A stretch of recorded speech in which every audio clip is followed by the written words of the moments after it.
Look, coronavirus, I don't want to dwell on this, but to you, Tanya, these closures have wreaked havoc on our communities and mental health. The World Health Organisation, as you know, say, pardon me, they should be a strategy of last resort.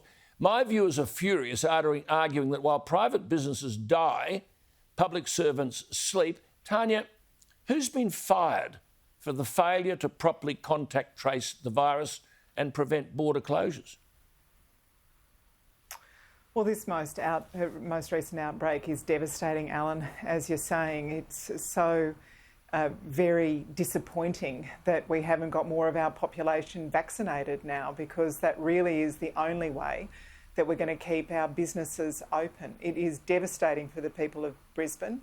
I'm pleased that they're going to be opening up now, but it's very hard. The damage is already done, isn't it? It's very hard on Brisbane. It's very hard on Byron Bay. Definitely. I mean, they are expecting this terrific music festival, Blues Fest. I went a few years ago. It's a great event. It brings a lot of tourist dollars into a local community that needs that support. And sadly, I mean, the promoters must be just tearing their hair out at the moment.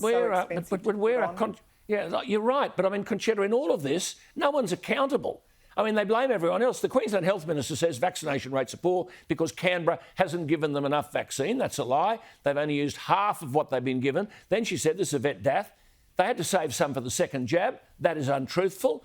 And she still has a job. So, Concetta, no one's accountable. Look, Alan, in the end, Australians just want Australians vaccinated. They want the vaccine rolled out. And so from a Commonwealth perspective and a state perspective, we don't want to see a spate. The Australian public doesn't want to see the Commonwealth and the states arguing. They just want to see the Commonwealth effectively rolling out the vaccine as we have indicated that we were going to. Yeah, but may I interrupt you here, Concetta? You're in government. Now, this is one of the worst vaccination rollouts in the world. I mean, it's worse than Bolivia. It's worse than Azerbaijan. It's 10 times worse than England. It's 14 times worse than the United States.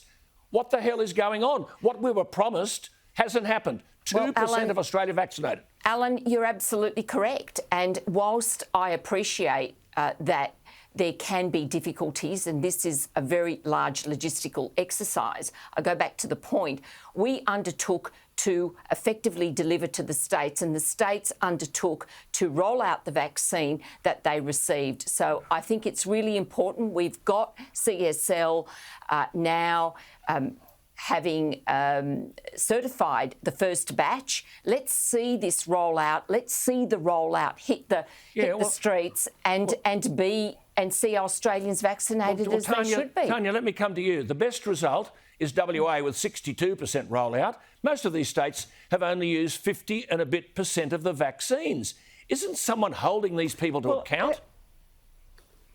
Alan, it is shocking, but it's every state and territory saying the Commonwealth Government have been very hard to work with. Scott Morrison said 4 million people would be vaccinated by yesterday. We're at about 600,000. We haven't hit the mark by a little bit. We haven't missed it by a little. We've missed it by a huge amount. But nonetheless, all the states, Tanya, have the vaccines. They've got the vaccines. Yeah, but why aren't they've got to have regular supply. Have you tried actually making an appointment? Like, you ring this website number, or you get on the website with the phone numbers, and you ring the doctor's surgery, and they say, sorry, we've got 50 doses and we've got hundreds of people in that category. The nursing homes, the poor people in the nursing homes are told, be ready on Wednesday morning. Wednesday morning comes and goes. They're sitting there with their sleeves rolled up. No vaccine turns up. And this is a debacle, Alan. We not only were supposed to have 4 million people vaccinated by yesterday, we were told that we were at the head of the queue, the front of the queue. You've pointed out that actually we're doing much worse than many countries that have much worse health systems than we do.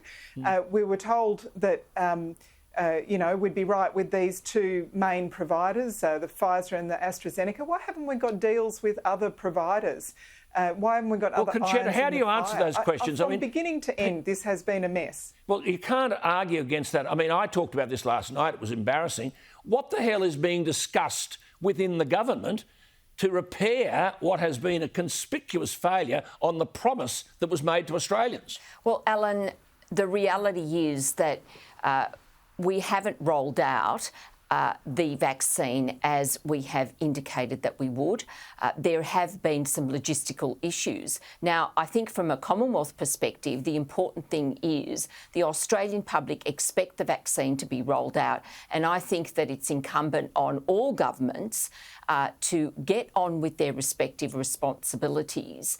We have the benefit here in Australia because CSL are producing 50 million doses.